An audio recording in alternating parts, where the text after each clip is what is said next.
Dès leur naissance, les bébés, les enfants sont totalement dépendants de leurs parents. Et malgré tout ce que les parents peuvent apporter à ces enfants pour les maintenir en vie et en bonne santé, ces bébés-là ont quelque chose à faire, c'est de respirer. C'est vrai que les respirateurs artificiels apportent quelques oxygènes dans leurs petits poumons, mais tôt ou tard, pour vivre, ces bébés ont besoin de respirer par eux seuls. Bonjour.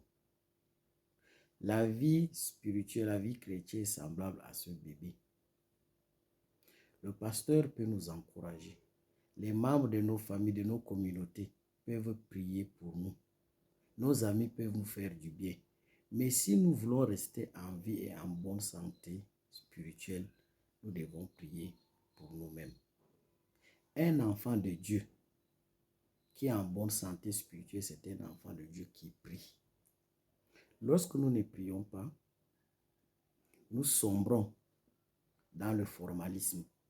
C'est-à-dire, nous allons voyager, nous allons demander et appeler qu'on nous écrive des prières, qu'on nous les balance dans les réseaux sociaux, qu'on le donne sous support papier et nous allons les réciter. Ça devient formel et ça n'a pas de sens puisque ça ne vient pas du profond de notre cœur. La prière est un contact personnel, c'est une communication. Ensuite, nous allons parler de moins en moins de Dieu et de la spiritualité. Et nous serons de moins en moins impactés par les conséquences du péché. Du coup, notre volonté, ça va s'adapter à celle du monde. C'est comme ça que nous allons sombrer parce que nous ne prions pas. Je voudrais te suggérer, cher ami, ce matin, pourquoi ne pas commencer à demander à Dieu de nous accepter, de t'accepter comme son fils?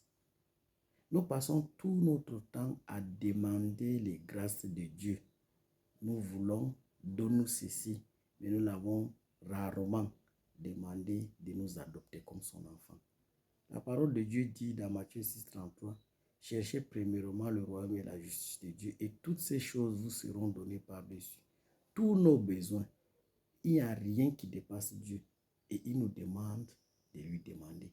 Je te conseille d'aller vers Jésus, d'aller à Jésus par toi-même et de poser ton problème tel que tu le ressens.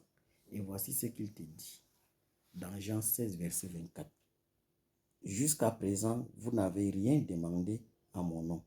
Demandez et vous recevrez, afin que votre joie soit parfaite. Tu veux avoir une joie parfaite, va à Jésus et demande ce que tu veux, conformément à sa volonté. Le nom de Dieu est puissant. Le nom de Jésus est puissant. Cher ami, fais-lui confiance. Sois persévérant comme la maman de Luc 18, verset 1 à 8. Ne te décourage jamais. Parce que dans le nom de Christ, il y a de la victoire, il y a de la puissance. Pendant que tu es en train de réfléchir sur ce message, je voudrais te dire une dernière chose. La prière est une question de vie ou de mort. La prière est une question de vie ou de mort. Prie par toi-même. Va à Christ sur tes genoux. Demande-lui ce dont tu as besoin, conformément à sa volonté. Et il va te répondre. Ne devenons pas dépendants des hommes. Soyons dépendants de Christ. Et nous pouvons le faire qu'à travers la prière. La Bible dit dans 1 Thessaloniciens 5, verset 17, priez sans cesse. Je prie Dieu que tu fasses de la prière ton activité principale. Que Dieu te bénisse.